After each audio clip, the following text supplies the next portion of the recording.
ওম নমঃ শিবায়। আজকে চলে এসেছি বাবার মন্দিরে পুজো দিতে। কোথায় এসেছি? আমি আর আমার বন্ধু চলে এসেছি ভূতনাথে বাবার মন্দিরে পুজো দেওয়ার জন্য। শোভাবাজার থেকে অটো করে চলে এসেছিলাম আড়িটলা, ওখান থেকে হেঁটে হেঁটে চলে এলাম একদম ভূতনাথে বাবার মন্দিরের সামনে। এসেই কী কী নেব, প্রসাদের যে ডালিটা সেটা পুরো একদম গুছিয়ে নিলাম আর বললাম জল দাও, এটা বাবার মাথায় ঢালবো। বিকালবেলা এটা ঢালতে দেয়, আর তার সঙ্গে একটু মিষ্টিও নিলাম, আকন্দের মালা, যেগুলো দিয়ে বাবাকে পুজো দেবো। সকালবেলা তো মোটামুটি 4:30 থেকে 12টা অবধি খোলা থাকে, আর এখন আমরা একটু তাড়াতাড়ি চলে এসেছি। বিকেল 5টা থেকে মন্দির খোলে, 8টা পর্যন্ত খোলা থাকে। তো এখন আমরা ভেতরে গিয়ে বসবো।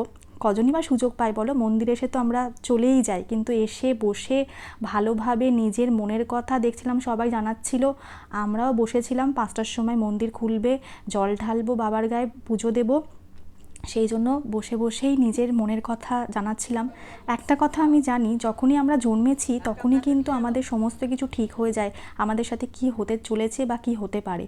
তো সেই সমস্তই সব কিছু মনের কথা জানিয়ে যে তুমিই শক্তি, তুমিই সব কিছু, তুমি ছাড়া আমি কিছু না, আমি তোমার ভক্ত, তুমি জানো যে আমার কি লেখা আছে এবং আমার ভালো কিসে আছে, সব কিছুই তোমার হাতে।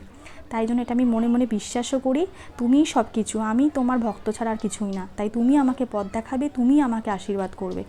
ভালোভাবে পুজো দিয়ে মনে না একটা আলাদাই শান্তি পাওয়া যায়। তারপরে কর্পূরদানি দিয়ে ভালোভাবে আরতিও করে নিয়েছিলাম, খুব ভালো লাগছিল, এত সুন্দরভাবে পুজো দিয়েছি। এমনিও আমার শিবের বারে জন্মবার সোমবার, তো সেজন্য আমাকে শিব বরাবরই টানে। দেখবে আমি প্রচুর শিবের জায়গা যাই, আমার খুব ভালোও লাগে।